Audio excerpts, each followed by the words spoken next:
एक ज्ञानी मॉन्क जंगल के एक वृक्ष के नीचे ध्यान किया करते थे। वे रोज एक लकड़हारे को लकड़ियां काटकर ले जाते हुए देखते।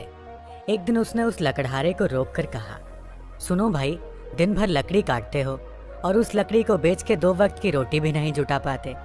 तुम जरा जंगल में थोड़ा आगे क्यों नहीं जाते? वहां आगे चंदन के वृक्ष का घना जंगल है। एक दिन काट कर ले जाओगे तो हफ्ते भर के खाने की व्यवस्था हो जाएगी। उस गरीब लकड़हारे को विश्वास ही नहीं हुआ, क्योंकि वह तो सोचता था कि जितना वह जंगल को जानता है उतना और कोई नहीं जानता। जंगल में लकड़ियां काटते काटते ही तो उसकी जिंदगी बीती है। यह साधु यहाँ इस वृक्ष के नीचे बैठा रहता है, इसको क्या खाक पता होगा जंगल के बारे में।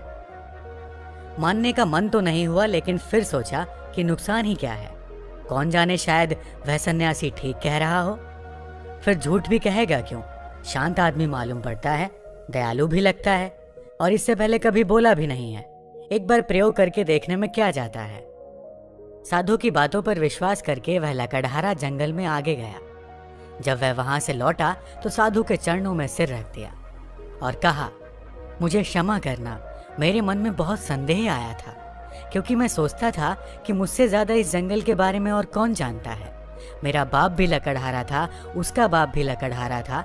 हम इसी जंगल में लकड़ियां काट काट कर अपना गुजारा कर रहे हैं। कभी यह सोचा ही नहीं कि इससे आगे भी शायद कुछ हो सकता है। मैं भी कैसा अभागा हूँ, काश पहले पता चल जाता तो आधी जिंदगी गरीबी में न गुजारनी पड़ती। साधु ने कहा, कोई फिक्र मत करो, जब जागो तभी सवेरा है। अब जाओ और जाकर चंदन की लकड़ियां काटो। अब उस लकड़हारे के दिन बड़े मजे से गुजरने लगे। एक दिन लकड़ियां काट लेता, 7-8 दिन जंगल जाने की जरूरत ही नहीं पड़ती। बाजार में उसकी इतनी कीमत मिल जाती जिससे वो अपने परिवार के लिए हफ्तों के राशन पानी का बंदोबस्त कर लेता। ऐसे ही दिन गुजरने लगे। लकड़हारा हफ्ते में एक दिन जंगल जाता, चंदन की लकड़ियां काटता और जाकर उन्हें बाजार में बेच देता।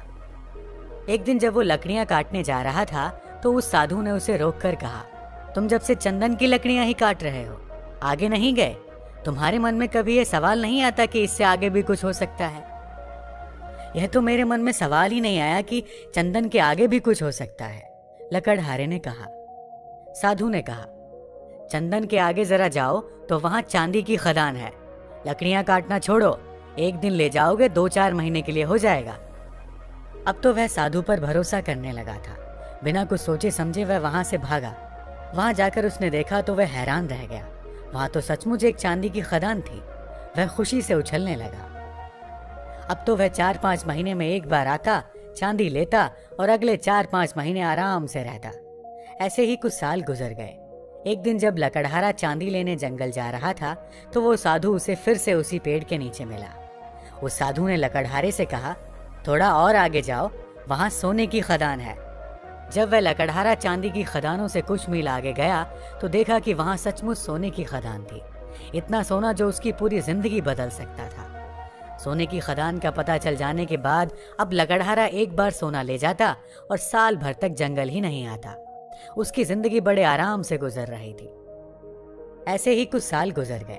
सालों बाद जब एक दिन वह लकड़हारा जंगल में सोने की खदान की तरफ जा रहा था तो उसे फिर वह मॉन्क मिला, जो कि एक पेड़ के नीचे बैठकर ध्यान कर रहा था। जब उस मॉन्क ने लकड़हारे को सोने की खान की ओर जाते हुए देखा तो बोला, तुम कभी जागोगे कि नहीं, या मुझे ही हर बार तुम्हें जगाना पड़ेगा? तुम्हें खुद अपनी तरफ से सवाल नहीं उठता? मन में जिज्ञासा नहीं उठती कि आगे जाकर देखें कि क्या है? लकड़हारे ने कहा, मैं भी मंद बुद्धि, मुझे ये सवाल ही नहीं आया। मैं तो समझा कि सोने से बड़ा और क्या हो सकता है, बस यही आखिरी चीज रही होगी। फिर साधु ने कहा, अरे भोले इंसान, सोने की खानों से आगे जा, वहां तुझे हीरे की खदान मिलेगी। जब वो वहां जाकर देखता है तो उसे अपनी आंखों पर भरोसा ही नहीं होता। वह सचमुच हीरे की खदान के पास था। अब तो वो एक बार हीरे ले जाता और कई सालों बाद वापस जंगल में आता। समय के साथ वह लकड़हारा भी बूढ़ा हो गया था। एक दिन जब वह हीरे लेकर जंगल से वापस आ रहा था तो उसी पेड़ के नीचे उसे फिर से वही साधु मिला। साधु ने कहा, अरे नासमझ, अब भी तू हीरों में ही रुक गया।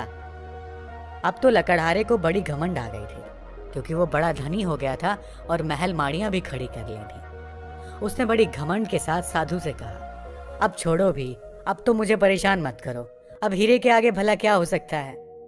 उस मॉन्क ने कहा, हीरे के आगे मैं हूँ।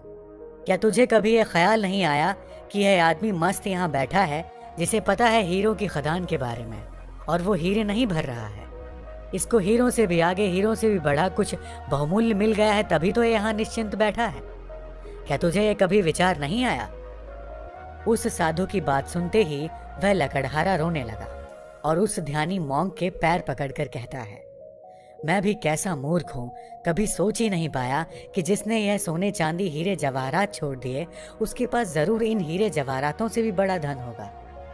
मैं जानना चाहता हूँ कि तुम्हारे पास वह कौन सा धन है जिसके सामने इस दुनिया की सारी दौलत छोटी है। लकड़हारे की बात सुनकर साधु कहता है, वही तो मैं तुम्हें बताना चाहता हूँ। उस धन का नाम है ध्यान। लकड़हारे ने कहा, लेकिन मुझे तो ध्यान करना ही नहीं आता। साधु ने कहा, ध्यान करना बहुत सरल है।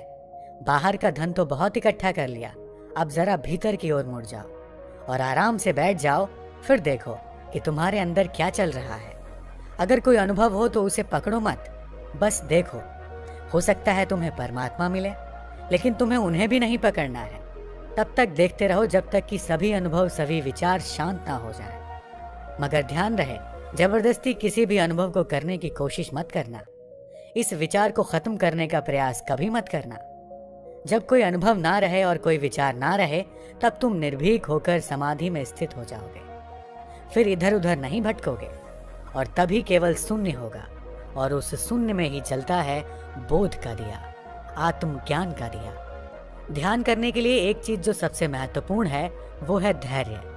आपके भीतर इतना धैर्य होना चाहिए कि घटना आज घटे या कई वर्ष बाद, आप ध्यान करने के लिए हमेशा तैयार रहें।